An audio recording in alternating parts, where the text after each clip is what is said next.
Hi, Emmaus. It's Mrs. Mersick, and you'll never guess where I am. I'm in my house, like we're supposed to be. But today we're going to take a special virtual field trip to the International Space Station. And I don't know if you know much about it, because I didn't really know much before I started studying it. But it's a really, really cool space station where many countries come together and actually stay and live on this station that orbits around Earth. In fact, they circle the Earth around 16 times a day. Isn't that crazy? The whole station is actually the size of a football field, which you might think of as being kind of small to live in, but it's also pretty enormous to be able to just be flying around in space, doing science experiments and other things. We're going to take a virtual field trip today, so strap in to your rocket ship and let's get ready to learn. Hi guys, so our first video is on the NASA website. I also have YouTube links that I can share with you later.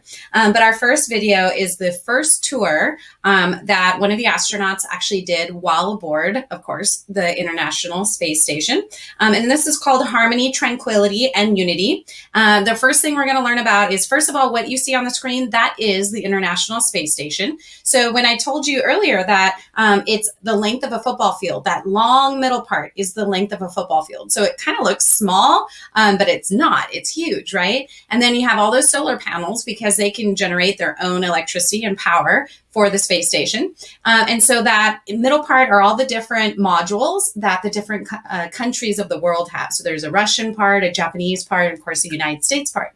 And so we have one of our United States astronauts that's going to be showing us how they sleep, how they brush their teeth, and a few of like the everyday activities. So let's watch. I'm Sunny Williams. I'm up here on the International Space Station. So this is Node 2. This is a really cool module. Of course, most of these modules you'll see they have 4 sides and they're put together. That way we could sort of work on a flat plane, either a wall, a floor, another wall, or the ceiling. But you know, again, all you have to do is turn yourself and your reference changes. The reason I'm bringing that up is because this is where 4 out of 6 of us sleep. And so people always ask about sleeping in space. Do you lie down? Are you in a bed?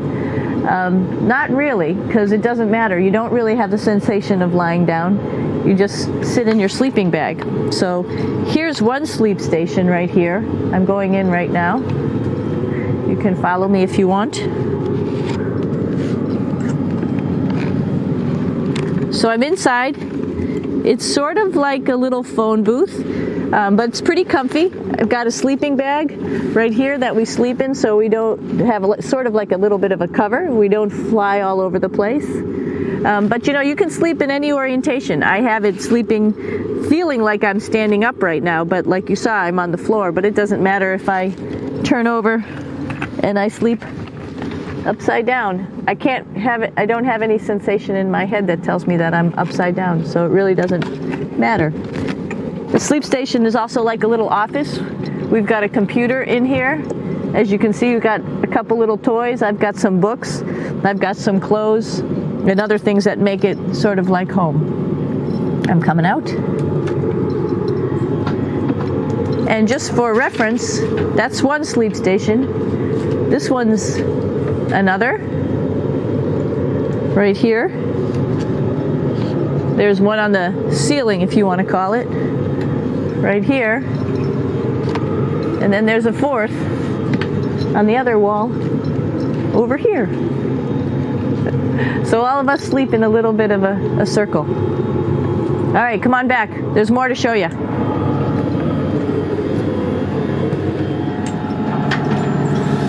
I know that there's some questions about how to use the bathroom and how do you actually live in space like normal, like at home. I mentioned real quickly about getting up in the morning and brushing your teeth and washing your face. Well, how do you do that? Well, here is the bathroom, essentially. You get up in the morning and we have a little kit, and it has all the essential things that you need, like your toothbrush and toothpaste and brush. See how much better the brush makes my hair look? I'm just joking. It still stands up straight. It doesn't matter where you are. It's always going to stand up straight while you're up in space. A lot of people ask about toothbrush and toothpaste. So, luckily enough, toothpaste, you can do it upside right this way, is sticky, and so it sticks to your toothbrush, no problem. Another cool thing is that water sticks to your toothbrush too. If you can see it, I'll have some water come out. The water is pretty neat up in space. It'll stick to your toothbrush and it will make a big bubble, and that's just by surface tension. And then you can drink it. So a lot of people ask about what do you do with the toothpaste after you brush your teeth.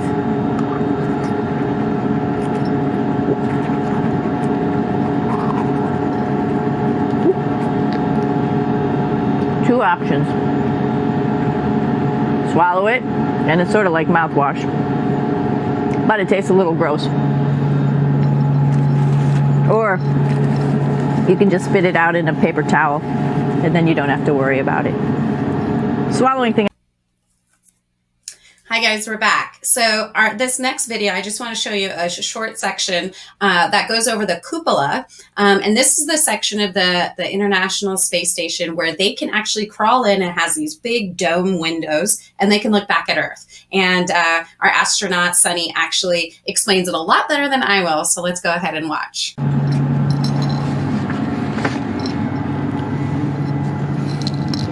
It's like a glass-bottom boat. This is the cupola. It sticks down below the space station. It's one of those places you find yourself hanging out in all the time because all you want to do is look back at our planet. I think some questions I had were about what do you do in your free time? And you can't help but want to just come to the cupola and look outside as much as you can. And a lot of folks, I play this game with myself about where we're flying over the Earth. Try to come in here and just guess. After being here for a little while, you can sort of figure it out. You can tell different cloud types over different continents. You can tell different soil types over different continents. So let's see. And then, of course, there's a lot of ocean.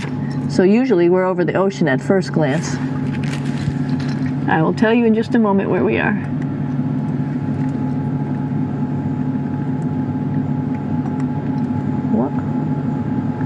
There we go. So right now we are right over Africa. It's a little bit cloudy, as you can tell, but we're right over the continent of Africa. Hey, what's that? I think that's a Soyuz spacecraft. That's the spacecraft that's taken us home to planet Earth today. Oh my gosh, we might have to go take a look at that. So they have a lot of questions about what life is like on the International Space Station. And because they don't have to resist gravity, their muscles can actually atrophy, which means kind of not be good anymore. And if they don't use those muscles, it's really not good. So they have ways of working out even in space. It kind of reminded me that even though I'm home, I need to get my workouts in as well. So let's check out what it looks like to work out in space. Here we are in the U.S. laboratory. Again, this is a laboratory with science experience on all of the walls here, all sorts of stuff that we do. And one of the things we also do is we exercise. We have some exercise equipment on board the space station. We need to do that because we lose bone density and muscle mass while we're up here, and that's a result of not having to fight against gravity. So how we keep ourselves in shape are with a bike, a treadmill, and a weightlifting machine. This is the bike. You notice the clip pedals. So all you need to do is actually clip your feet in, and then you can start pedaling.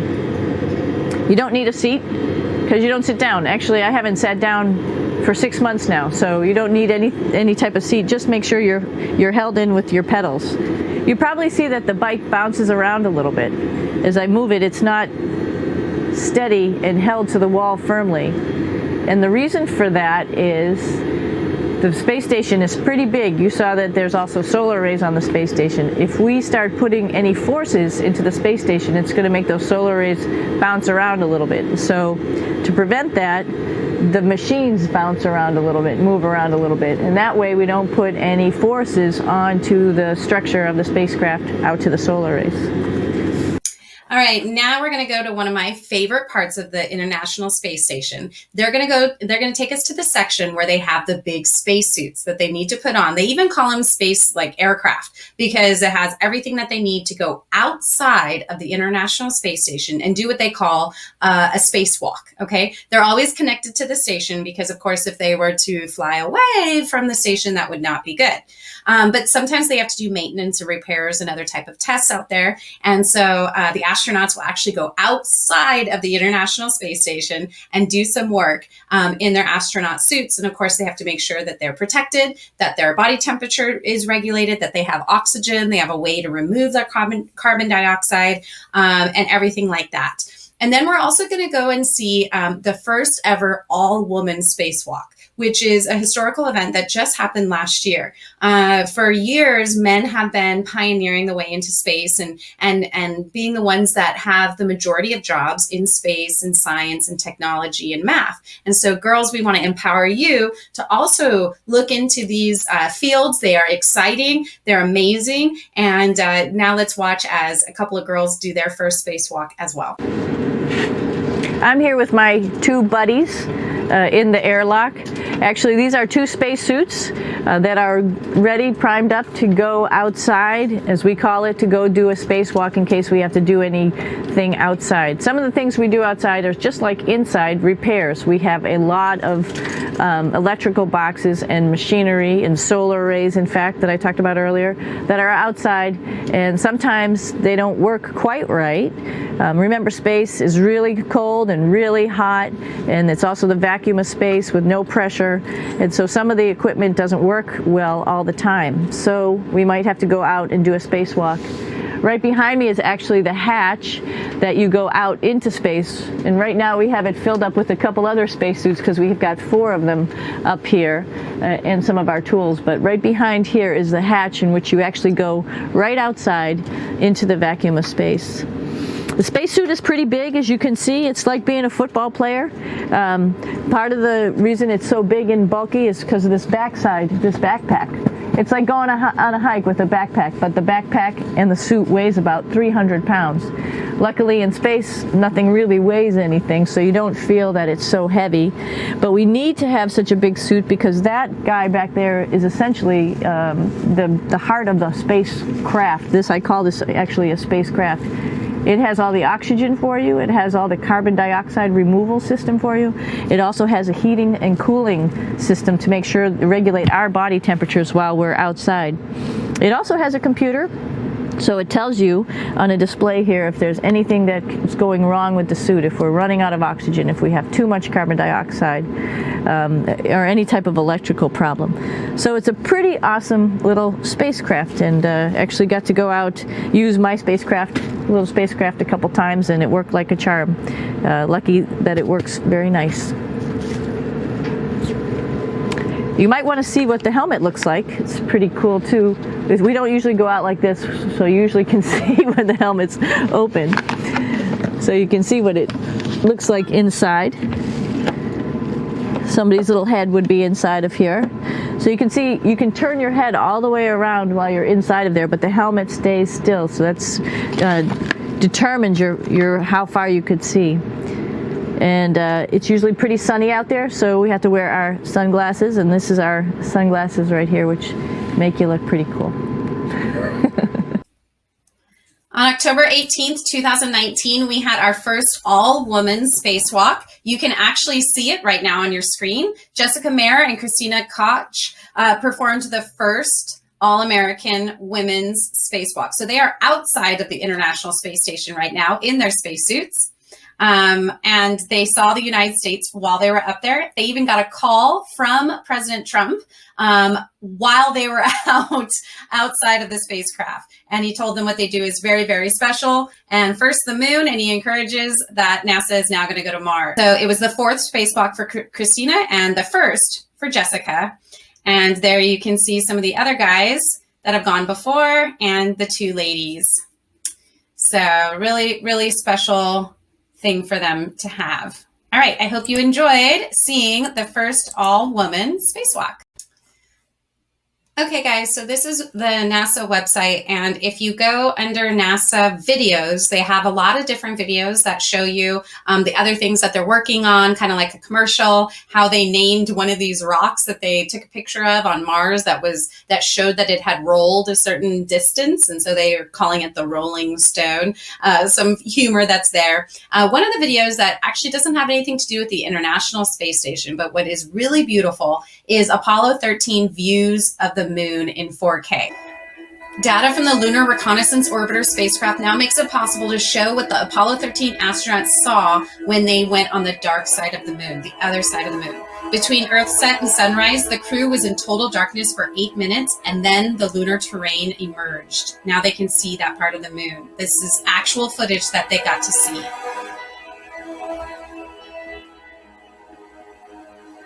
It's just beautiful. Now, Apollo 13 was technically a failed mission, although they did come back to Earth safely. So they just orbited Earth, or orbited the moon, and came back to Earth. And now finally we get to see Earth. This is when Earth became back into sight, they were able to reestablish radio contact with mission control to be able to come home safely. So those 8 minutes, while short, were very scary because they had no contact with Earth, and they were hoping, of course, to be able to come home safely.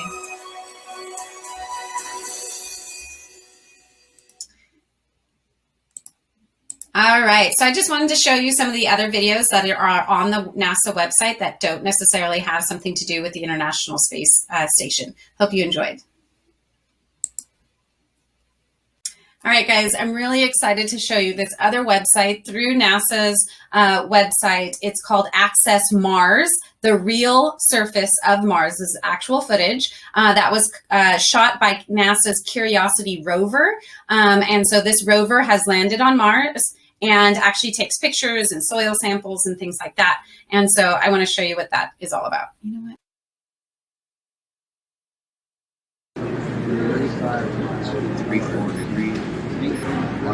T-minus 5, 4, 3, 2, 1. Main engine start, 0, and liftoff of the Atlas V with Curiosity.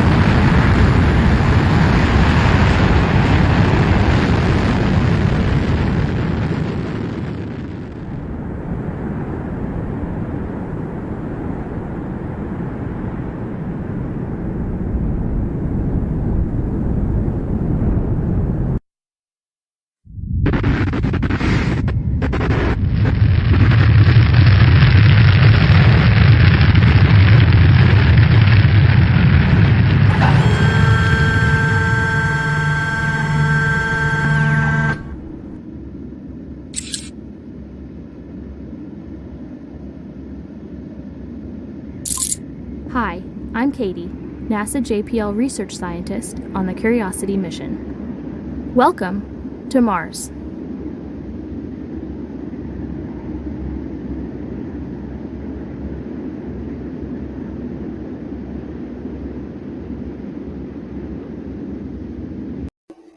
Okay, guys, so here we are on the Access Mars website. And so this is a 3D experience. When you see this kind of circle thing, you can learn about the Curiosity mission by clicking on those points of interest. You can also move from point to point by clicking on the terrain, and it'll give you a more detailed picture of that area. And then you can also travel to different mission sites by clicking the map icon. So let me show you what this kind of looks like. So if I click on the satellite view here, this photo taken from the Mars Reconnaissance Orbiter, it shows us site where you're standing now. Right where we're standing. Shows where other parts of the landing system ended up, like the rocket-powered descent stage and the parachute. And where other parts landed. You can also click on the various parts of the Curiosity rover itself and learn about its wheels. Curiosity's wheels are twice the size of wheels on previous rovers, helping it handle rougher terrain. On flat ground, Curiosity has a top speed of 4 centimeters per second. You can learn about the camera and things like that. You can rotate around there on Mars. They will tell you about how the dark areas are low resolution. Okay. Some areas are black. And you can click on the map over there to kind of see the hills and the different locations that you have. But just have fun. Go to Mars. I mean, how crazy is that? All the terrain around you has been created using real data and images from Curiosity. By taking photos with two side-by-side cameras, we can reconstruct the terrain in 3D. I just think that's amazing. I always was told when I was little that we're going to go to Mars one day, and I do think that that's in our future and a possibility. But I myself probably am not going to go, but I can on this virtual field trip.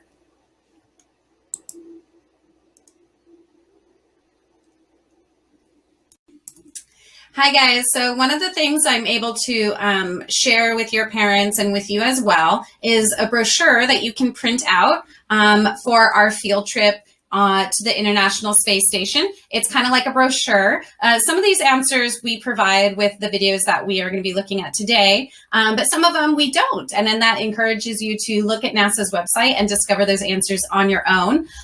You can talk about which type of countries helped build the International Space Station. That's actually in one of the first videos, but I didn't go over that section. So that's something for you to discover on your own. You can also be talking about 4 facts that you learned about the space station. You can read a little bit there about it to give you some more information. It talks about how many bathrooms there are on the International Space Station and a gym and all the type of stuff that they do there. So I hope you print this out.